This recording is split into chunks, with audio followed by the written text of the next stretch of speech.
Hello everyone, subscribe कीजिए हमारे channel को और दबाइए इस घंटे को and never miss। कैसे हैं आप सभी लोग। आई होप कि आप सभी लोग अच्छे होंगे।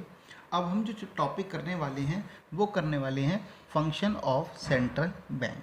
ठीक है, आपके लिए मोस्ट इम्पॉर्टेंट टॉपिक है ये।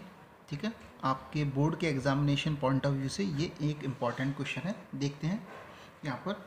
तो इसमें पहला फंक्शन है बैंक ऑफ इशूइंग नोट्स। ठीक है, तो बैंक ऑफ इशूइंग नोट्स के बारे में क्या है कि central bank of a country has the exclusive right of issuing notes. देखो, कोई भी किसी भी कंट्री की जो सेंट्रल बैंक होती है उसके पास ये राइट्स होता है कि वो नोट्स को क्या करे, इशू करे। इंडिया के केस में भी आप जो सेंट्रल बैंक है वो क्या है, आरबीआई है। ठीक है, और आरबीआई के पास राइट्स है कि वो जो नोट्स है उनको इशू करने का काम करे। ठीक है, this is called currency authority function of the central bank. ये जो है किसी भी सेंट्रल बैंक का क्या होता है, करेंसी अथॉरिटी फंक्शन होता है। ठीक है, मैं आपको वैसे भी पहले भी सप्लायर ऑफ मनी इसी चैप्टर में जब मैंने पढ़ा था सप्लायर ऑफ मनी, तो मैंने बताया था कि आरबीआई सारे के सारे नोट्स इशू करता है एक्सेप्ट 1 रुपीज़ नोट्स। ठीक है, बताया था। जो गवर्नमेंट होती है वो करती है 1 रुपीज़ के नोट को इशू। हमारा जो फिनांस मिनिस्ट्री होती है उसमें जो फिनांस सेक्रेटरी होते हैं उनके साइन होते हैं इस पर, और बाद बाकी के जितने भी नोट्स होते हैं उस पर साइन किसके होते हैं, आरबीआई के गवर्नर के। गवर्नमेंट कॉइन्स को भी इशू करती है। ठीक है, तो यानी कि मेनली जो नोट्स इशू करने का काम है वो किसका है, आरबीआई का है। इसीलिए इसे क्या बोलते हैं, बैंक ऑफ इशूइंग नोट्स। आगे लिख रखा है the notes issued by the central bank are an unlimited legal tender.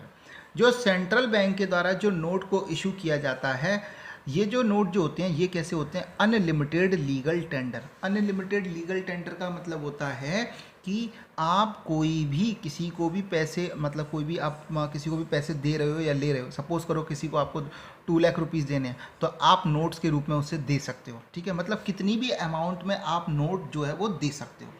लेकिन जो कॉइन्स होते हैं, कॉइन्स के बारे में बता देता हूँ, ये लिमिटेड लीगल टेंडर होते हैं। क्या होते हैं, लिमिटेड लीगल टेंडर। मतलब लिमिटेड लीगल टेंडर का मतलब लीगल है, मतलब लीगल है क्यों, क्योंकि किसी ने, गवर्नमेंट ने इशू किया। और लिमिटेड है, लिमिटेड का मतलब अब सपोज करो आपको किसी को 10,000 रुपये देने हैं तो आप ऐसा नहीं कर सकते कि उसे कॉइन्स दे दो, 1-1 रुपये और 2-2 के जो सिक्के हैं वो दे दो उसे। ऐसा आप नहीं कर सकते, क्योंकि आप क्या उसके लिए बोरा भर के लेके जाओगे और उसे इतना सारा दोगे तो उसे काउंटिंग करने में कितना दिक्कत होगा। इसीलिए कॉइन्स जो होते हैं वो लिमिटेड लीगल टेंडर होते हैं। ओके, बात समझ में आ गया। तो पहला फंक्शंस है, आपके लिए सारे फंक्शंस इंपॉर्टेंट है, किसी भी फंक्शंस को उठाकर जो है वो क्वेश्चंस जो है बोर्ड में आ जाता है। ठीक है, अब आगे देखेंगे बैंकर्स टू दी गवर्नमेंट। ये सेंट्रल बैंक का कौन सा काम है, इसके अंतर्गत क्या काम करती है बैंकर्स टू द गवर्नमेंट। तो इसमें लिखा गया है the central bank is a banker agent and financial adviser to the government. Central bank जो है वो क्या है, एक बैंकर के रूप में भी काम करती है, एजेंट के रूप में भी काम करती है और फाइनेंशियल एडवाइज़र के रूप में भी काम करती है। ठीक है, तो बैंकर के रूप में क्या काम करती है, as a banker to the government it manage accounts of the government. Government का बैंकर के रूप में क्या करेगी, गवर्नमेंट के जितने भी अकाउंट्स हैं उनको क्या करेगी, उनको देखभाल करती है। जैसे हमारे अकाउंट्स को कौन देखभाल करता है, बैंक करती है। इसी तरीके से गवर्नमेंट के अकाउंट्स होते हैं, अलग अलग मिनिस्ट्री के अलग अलग अकाउंट होते हैं, अलग अलग डिपार्टमेंट के अलग अलग अकाउंट होते हैं। वो सब अकाउंट कहाँ खुले होते हैं, तो आरबीआई के पास खुले होते हैं, और आरबीआई उन सभी अकाउंट्स को क्या करती है, मैनेज करती है। ठीक है, इसी तरीके से as an agent to the government it buy and sell the security on the behalf of the government. Agent के रूप में क्या करती है, तो ये क्या करती है, बाय करती है और सेल करती है सिक्योरिटीज़ को, किसके बिहाफ पर, गवर्नमेंट के बिहाफ पर। और इसके बारे में मैंने बताया था, इसको क्या बोलते हैं, ओपन मार्केट ऑपरेशन, ओएमओ बोलते हैं। याद करो, मैंने बताया था ओएमओ के बारे में जब मैंने क्वांटिटेटिव टूल्स पढ़ाए थे। तो ये जो वहाँ पर जो ओपन मार्केट ऑपरेशन होता है वो कुछ और नहीं होता, वो जो आरबीआई का एजेंट के रूप का कार्य होता है। ठीक है, as an adviser to the government it frames policy to regulate the money market. और गवर्नमेंट के एडवाइज़र के रूप में क्या करती है, ये क्या करती है, मनी मार्केट मतलब कि सप्लाई ऑफ मनी को कंट्रोल करने का काम करती है। उसके लिए पॉलिसीज़ बनाती है कि किस तरीके से हम मनी के सप्लाई को कंट्रोल कर सकते हैं। ये चीज़ भी हम लोग क्या है इससे पहले वाले टॉपिक में देख चुके हैं कि how the RBI control the money supply. तो हमने उसके लिए 2 टूल देखे थे, क्वांटिटेटिव और क्वालिटेटिव टूल्स देखे थे, ठीक है। The central bank also offers loans to the government against government securities, ठीक है। अब बैंकर्स टू द गवर्नमेंट में और क्या काम करती है कि सेंट्रल बैंक क्या करती है, गवर्नमेंट को लोन देती है अगेंस्ट गवर्नमेंट सिक्योरिटीज़ के अगेंस्ट में, या ट्रेजरी बिल के। या ट्रेजरी बिल क्या होते हैं, एक तरीके से बॉन्ड्स होते हैं जो गवर्नमेंट इशू करती है। तो RBI क्या करती है, सरकार से कहती है कि गिरवी कुछ रखो, तो सरकार अपनी गवर्नमेंट सिक्योरिटीज़ या ट्रेजरी बिल से उनको अब मॉर्गेज रख देते हैं और बदले में RBI उनको क्या करती है, लोन दे देती है। और इस प्रकार का जो लोन उठाया जाता है किसके द्वारा, गवर्नमेंट के द्वारा, उसे क्या बोलते हैं, this is called deficit financing. क्या बोलते हैं, deficit financing through borrowing from the RBI। इसे क्या बोलते हैं, डेफिसिट फिनांसिंग बोलते हैं। आपके लेवल पर क्योंकि डेफिसिट फिनांसिंग का कोई टॉपिक है नहीं है, ये जब आप ग्रेजुएशन लेवल पर जाओगे तब आपको पढ़ना पड़ेगा कि डेफिसिट फिनांसिंग क्या होता है। लेकिन गवर्नमेंट जब भी कोई लोन लेती है तो लोन जब लेगी तो उसे कुछ ना कुछ मॉर्गेज रखना पड़ेगा, जिसमें वो सिक्योरिटीज़ मॉर्गेज रखती है और बदले में क्या करती है, लोन लेती है। तो इसी चीज़ को डेफिसिट फिनांसिंग कहते हैं, ठीक है। तो जब भी आपसे चीज़ों को पूछा जाएगा कि बैंकर्स टू दी गवर्नमेंट का जो फंक्शन है सेंट्रल बैंक का, उसमें वो क्या करती है, तो आपको बताना पड़ेगा बैंकर के रूप में काम करती है, एजेंट के रूप में और फाइनेंशियल एडवाइज़र के रूप में काम करती है। अलग अलग चीज़ों को दिखाओगे, फिर ये भी बताओगे कि जो RBI है वो लोन भी देती है, ठीक है। इसके बाद आगे देखते हैं। आगे अगर आप देखोगे तो देखोगे थर्ड जो इसका फंक्शन है वो है bankers bank and supervisory role. तो bankers bank and supervisory role में क्या काम करती है, ठीक है। पर मैं यहाँ पर आपको कुछ चीज़ें बता देता हूँ कि देखो, आप लोगों को जब भी कोई क्वेरी हो तो आप मेरे कमेंट सेक्शन में बता दिया करो, ठीक है। कई बार स्टूडेंट्स की जो क्वेरी होती है वो आप कमेंट सेक्शन में बताते हैं, लेकिन बोलते हैं कि सर हमारी क्वेरी कुछ बड़ी है तो उसके लिए कमेंट सेक्शन में सब चीज़ लिखना पॉसिबल नहीं है। तो मैं आपको उसके लिए क्या करता हूँ, एक व्हाट्सएप नंबर देता हूँ 9911000176। तो आप क्या कर सकते हो कि इस नंबर पर अपनी क्वेरी जो है वो मुझे मैसेज कर सकते हो, ठीक है। और मैं आपका मैसेज के थ्रू, या मुझे लगेगा कि आपकी क्वेरी बड़ी है तो मैं आपको कॉल करके खुद ही आपकी क्वेरी कंप्लीट कर दूंगा, ठीक है। आप कॉल मत कीजिएगा, आप सिर्फ मैसेज कीजिएगा, ठीक है। अब आगे देखते हैं कि थर्ड वाला जो काम है वो क्या है, bankers bank and supervisory role. क्या होगा, इसमें क्या करना पड़ेगा, एज अ बैंकर्स बैंक, ठीक है। तो यहाँ पर है as a banker's bank it has almost the same relation with other bank in the country as the commercial bank has with its customer. तो यहाँ पर वही रिलेशन होता है जो एक कॉमर्शियल बैंक का क्या होता है, अपने कस्टमर के साथ में रिलेशनशिप होता है, वही RBI का क्या होता है, अपने बैंकों के साथ में रिलेशनशिप होता है। तो क्या रिलेशनशिप होता है कि it accept the deposit from the commercial bank. ये कॉमर्शियल बैंक से क्या करती है, डिपॉजिट्स को क्या करती है, स्वीकार करती है, और बदले में इस पर जो रेट देती थी, रेट ऑफ इंटरेस्ट, उसे क्या बोलते थे, RRR, रिवर्स रेपो रेट बोलते थे। याद आ रहा है, इसी के थ्रू क्या करते थे, कॉमर्शियल बैंक अपना जो एक्स्ट्रा जो सरप्लस जो फंड्स होता था वो RBI के पास क्या कर देती थी, जमा के रूप में रख देती थी। एंड ऑफर देम लोन, और ये RBI क्या करती है, जो बैंक से उनको लोन भी देती है। ये भी चीज़ हम देख चुके थे, लोन देती है तो कौन कौन से भैया, एक रेपो रेट के नाम से लोन देगी, एक लोन जो शॉर्ट टर्म के लिए दिया जाता है, ये क्या होता है, शॉर्ट टर्म के लिए लोन दिया जाता है बैंक को, और इसके रेट को रेपो रेट बोलते हैं। एक हमने देखा बैंक रेट, ठीक है, ये लॉन्ग टर्म के लिए लोन दिया जाता है, ठीक है। इस पर जो रेट ऑफ इंटरेस्ट लगता है उसे बैंक रेट बोलते हैं, ठीक है। इन दोनों के बीच का हमने डिफरेंस भी देखा था। तो यहाँ पर क्या है कि RBI बैंक के डिपॉजिट को एक्सेप्ट भी करती है और उनको लोन भी देती है। यहाँ तक की बात कंप्लीट हो गई। आगे देखते हैं, the central bank also provide clearing house facility to the commercial bank. It is a cheque clearing facility provided at one centre to all the banks. ठीक है, तो अभी के लिए समझ लो, आगे इसका फंक्शंस अलग से ही एक फंक्शंस दे रखा जो अभी मैं समझाने वाला हूँ कि जो आरबीआई होता है वो बैंक्स को क्लियरिंग हाउस की फैसिलिटी भी देता है। तो जब आपसे पूछेगा बैंकर्स बैंक के बारे में तब आपको ये पॉइंट्स लिखने हैं। लेकिन सुपरवाइजरी रोल में क्या काम करता है तो वो भी आपको दे रखा है कि it is supervisory role the central bank ensure that the commercial bank show the compliance to its directive particularly relating to CRR and SLR. मतलब आरबीआई क्या करती है, बैंक्स के ऊपर सुपरवाइजरी रोल करती है, उन्हें चेक करती रहती है कि जो आरबीआई ने रूल्स एंड रेगुलेशंस जो उसने नॉर्म्स बनाए हैं क्या बैंक उसका पालन कर रहा है या नहीं। अगर पालन नहीं कर रहा होता तो उनसे वो उन चीज़ों का पालन करवाती है, मेनली सीआरआर और एसएलआर के केस में। तो मैंने यहाँ पर आपको बताया था कि जो सीआरआर और जो एसएलआर होता है उसमें क्या होता है, ये एक लीगल रिजर्व रेशियो है, एलआरआर है। मतलब इनकी जो परसेंटेज जो फिक्स की गई है आरबीआई के द्वारा, जैसे सपोज करो ये 4% है और ये 20% है, तो ये क्या होता है, इतना परसेंट जो है उनको पैसा क्या करना पड़ता है, रिजर्व के रूप में रखना पड़ता है। बता चुका हूँ, सीआरआर का पैसा कैश के फॉर्म में आरबीआई के पास रखना पड़ता है और एसएलआर का पैसा लिक्विड एसेट्स के रूप में कैश, गोल्ड या आरबीआई अप्रूव्ड सिक्योरिटीज़ के रूप में बैंक को अपने पास रखना पड़ता है।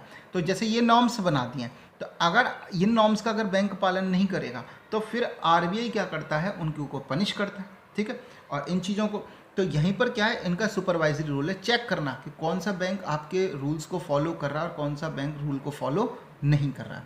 और इसके लिए मैंने एक चीज़ और बताई थी, मोरल सुएशन।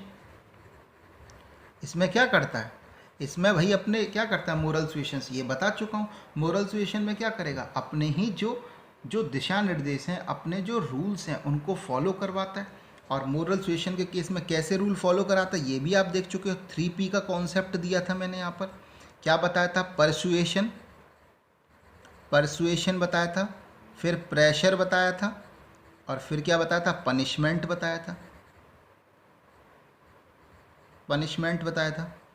ठीक है, तो ये जो अपने जो रूल्स है उनको फॉलो कराने का काम किसका होता है, आरबीआई का होता है। और इसी को क्या बोलते हैं, उसका सुपरवाइजरी रोल। बात समझ में आ गया। तो ये होता है इसका banker's bank and supervisory role. ठीक है, आपसे क्वेश्चंस जो होते हैं वो यही पूछ लिया जाता है कि explain the functions of RBI banker's bank and supervisory role. तो आपको वहाँ पर क्या करना पड़ता है कि उन चीज़ों को एक्सप्लेन करना पड़ता है। अभी हम चैप्टर खत्म हो जाएंगे, उसके बाद हम देखेंगे बोर्ड में किस टाइप के क्वेश्चंस आए थे। ओके, अब चलते हैं आगे। फोर्थ फंक्शन जो है वो क्या है, लेंडर ऑफ लास्ट रिसोर्ट। ये lender of the last resorts का फंक्शंस क्या है, तो उसके लिए चीज़ों को समझ लेते हैं। वैसे नॉर्मली मैं बता देता हूँ कि जो बैंक्स होती हैं, लोगों का बैंक के ऊपर ट्रस्ट होता है। ठीक है, कि जो हमारी बैंक्स हैं वो हमारा पैसा सुरक्षित रखेंगी और क्या करेंगी, जब भी हमें ज़रूरत पड़ेगा हमारा पैसा हमें वापस मिलेगा। लेकिन कई बार ऐसी क्राइसिस आ जाती हैं कि बैंक्स क्या होते हैं, डिफ़ॉल्टर हो जाते हैं, यानी कि डूब जाते हैं। तो उस केस में क्या होता है कि आरबीआई क्या करता है, उनकी मदद करता है। मतलब बैंक को फिर कोई लोन तो देगा नहीं, बैंक अगर लोगों का पैसा वापस करेगी तो क्या करेगी, लोन लेगी। तो कोई भी उन्हें लोन तो देता नहीं है, तो आरबीआई जो होता है ऐसे केस में उनकी मदद करता है ताकि लोगों का भरोसा जो बैंक पर है वो हमेशा बना रहे। इसी को बोलते हैं लेंडर ऑफ लास्ट रिसोर्ट। ठीक है, पर इस चीज़ को देख लेते हैं। तो कहा गया है कि कॉमर्शियल बैंक्स क्रिएट लाइबिलिटी, यानी कि demand deposits many times more than their cash reserves. हम देख चुके हैं कि कैश रिजर्व्स के थ्रू वो कैसे डिमांड डिपॉजिट्स को क्रिएट करता है, यानी कि मनी का क्रिएशन कैसे करता है। जिसे मनी का क्रिएशन जो होता है उसे क्या बोलते हैं, बैंक मनी। ऐसी मनी को क्या बोलेंगे, बैंक मनी। बता चुका हूँ, तो ये पूरी प्रोसेस बता चुका हूँ। तो यही होता है कि वो कैश रिजर्व के रूप में क्या करता है, अपनी डिमांड डिपॉजिट्स को क्या करता है, क्रिएट करता है। This is possible only so long as people have confidence in the banking system of a country. और ऐसा बैंक क्यों कर पाता है, क्योंकि लोगों का अपने बैंकिंग सिस्टम पर क्या भरोसा है। However there may be as occasion when a bank suffer a crisis of confidence. लेकिन कभी कभी ऐसा होता है जब क्या होता है, क्राइसिस आ जाती है। ठीक है, हाँ, तो यहाँ पर क्या था, इस चीज़ को देखेंगे। तो यहाँ पर मैंने यही समझाया कि कभी कभी क्या होता है, उसे क्राइसिस का क्या करना पड़ता है, सामना करना पड़ता है। It occurs when the depositor start fearing that the bank may run out its cash reserve. यानी कि हो सकता है जो डिपॉजिटर्स होते हैं उन्हें डर लगता है कहीं उनका जो कैश रिजर्व का पैसा है वो डूब न जाए, ठीक है। तो they start withdrawing their deposits beyond what the bank can afford at a time. तो ये क्या करते हैं, वो लोग क्या करते हैं कि तुरंत अपना पैसा, सारा पैसा क्या करते हैं, निकालना स्टार्ट करते हैं। अब बैंक के पास इतना पैसा तो होता नहीं है, क्यों? क्योंकि मैं आपको बता चुका हूँ वो आपके पैसे का 10% ही रखते हैं, बाद बाकी का जो 90% होता है वो एज ए लोन के रूप में क्या करते हैं, दे देते हैं, ठीक है ना। या दूसरी बात ये भी है कि वो क्या करेंगे, जो आपका पैसा है उसे क्या करने वाले हैं कि भाई उसका पैसा लोन में जा रहा है, तो अचानक से आप सारा का सारा पैसा निकालोगे तो इतना पैसा कहाँ से लेकर आएंगे, ठीक है। तो ये ऐसी सिचुएशन होती है कि बैंक को, लोगों को लगता है कि बैंक डिफॉल्टर हो गए, बैंक के पास पैसा नहीं है, बैंक का पैसा डूब गया, ठीक है। तो it is in such situation that the central bank acts as a lender of the last resorts. तो क्या होता है ऐसी सिचुएशन में जो आरबीआई होता है वो lender of the last resorts की भूमिका निभाता है। It offers loans to the commercial bank to cope with the crisis of the confidence. तो आरबीआई क्या करता है कि वो कॉमर्शियल बैंक को लोन देता है ताकि कॉमर्शियल बैंक क्या करे, अपनी जो भी क्राइसिस है, जो भी लोगों का पैसा वापस करना है वो उसे आसानी से वापस कर पाए। तो यही होता है आपका lender of the last resorts. Okay, अब चलते हैं आगे। तो ये आपके अगला जो है वो है कस्टोडियन ऑफ फॉरेन एक्सचेंज। अब ये तीन जो फंक्शंस हैं आपके बहुत छोटे छोटे फंक्शंस हैं और लेस इंपॉर्टेंट है, लेकिन चीज़ों को मैं समझा देता हूँ। कस्टोडियन ऑफ फॉरेन एक्सचेंज, तो कस्टोडियन ऑफ फॉरेन एक्सचेंज का मतलब क्या होता है कि सेंट्रल बैंक क्या करता है, जो फॉरेन करेंसीज वगैरह होती है उनको क्या करती है, संभाल के रखती है। तो central bank is the custodian of Nations foreign exchange reserve, ठीक है। जो करेंसीज होती हैं फॉरेन करेंसीज उनको क्या करता है, संभाल के रखता है। गोल्ड, अदर जो भी जितनी भी कंट्री है उनकी करेंसी उनको क्या करता है, संभाल के रखेगा। It also exercised managed floating to ensure the stability of exchange rate in the international money market. और ये क्या करता है इंडिया के केस में, मतलब इंडिया के केस में आरबीआई क्या करता है कि मैनेज्ड फ्लोटिंग रेट को क्या करता है, लागू करके रखता है। अब ये चीज़ें आपको ज़्यादा समझ में आएंगी जब हम फॉरेन एक्सचेंज वाला टॉपिक पढ़ेंगे, लेकिन अभी के लिए इतना याद रखो कि जैसे $1 बराबर कितना है, 70 रुपीज़ है। तो ये क्या करता है, आपस में फ्लक्चुएट होता रहता है, कभी $1 बराबर 50 रुपये, कभी $1 बराबर 100 रुपये, मतलब बहुत ज़्यादा फ्लक्चुएट करता है, ठीक है। तो उसको मैनेज करके रखने का काम जो होता है वो किसका होता है, वो आरबीआई का काम होता है। अभी के लिए सिर्फ इतना याद रख लो, बाद में जब हम फॉरेन एक्सचेंज वाला टॉपिक करेंगे तो चीज़ें बहुत अच्छे से समझ में आ जाएंगी। क्लियरिंग हाउस फंक्शन, यही मैंने अभी कहा था कि मैं अभी समझाऊंगा। तो in this case RBI avoid the transfer of cash between the banks and reduce the requirement of cash. ये क्लियरिंग हाउस फंक्शंस में क्या करता है कि आरबीआई क्या करता है, बैंकों से कहता है कि आप लोग बैंक जो आपस में ट्रांजेक्शन करते हैं तो उसमें कैश का ट्रांसफ़र ना हो, ठीक है, कम से कम ट्रांसफ़र हो, कम से कम पैसों की ज़रूरत पड़े, इसी को बोलते हैं क्लियरिंग हाउस फंक्शंस। तो होता क्या है, इसको ऐसे समझते हैं जैसे एक बैंक है एसबीआई, एक बैंक है पीएनबी, ठीक है। सपोज करो एसबीआई को पीएनबी से कितने लेने हैं, 15,000 रुपये, ठीक है। एसबीआई को क्या करना है, पीएनबी से लेने हैं 15,000 रुपये, तो पीएनबी को देना पड़ेगा, ठीक है। और पीएनबी को एसबीआई से लेने हैं 10,000 रुपये,